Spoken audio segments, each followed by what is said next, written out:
your news at 6. Investigators say they were playing with guns. Now, 3 days after a 16-year-old was shot and killed, we are getting another message from Governor Lujan Grisham about gun violence. According to the governor, the situation is getting better. But another deadly shooting involving 2 local teens over the weekend is further proof we are still a long way from being finished with this crisis.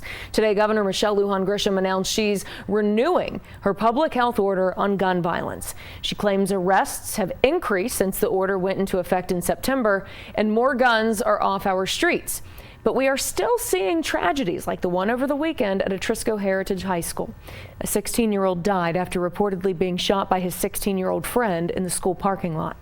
The governor says we need to focus on those selling or providing guns to our kids. Our attention has to be at interrupting that. Holding bad actors accountable, sending them away, getting these guns off the streets. Many juvenile justice advocates worry not enough is being done behind closed doors. And some say it's time to come to the table as the 30-day legislative session is right around the corner. Brittany Costello joins us with more on that. Brittany, the governor says she's going to be asking lawmakers to tackle crime again this session.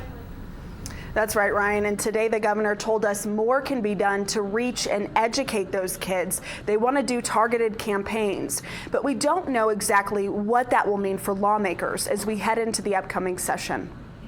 There's a call for change that comes on the heels of every tragedy. By all the information that we currently have, they were not intending to use those guns as weapons in a violent manner, but nonetheless, an accident occurred and a 16-year-old lost his life. Teens with guns are a growing problem, one that's leading to more questions about how to get in front of it.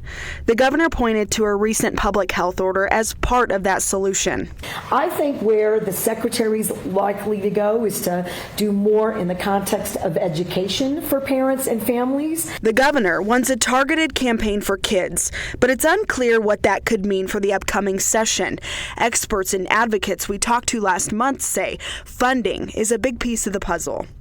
Are you guys having these conversations with lawmakers? There's not been a lot. Danica Torres is with the law offices of the public defender, attorneys who oftentimes represent kids thrust into the juvenile justice system. Gun violence prevention class should be required in every middle school in the state of New Mexico and every high school in the state of New Mexico.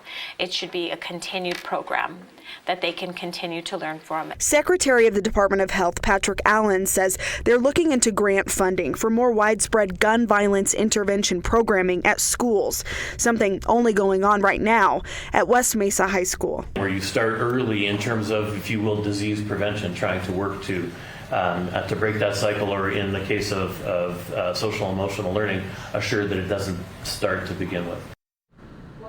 Part of the governor's health order impacts juvenile crime with the intent to keep more of these kids using guns locked up. Advocates argue that is not a long-term solution, and they're hoping there's more meaningful conversations as we move forward. Ryan? There certainly will be more conversations. Brittany, thank you.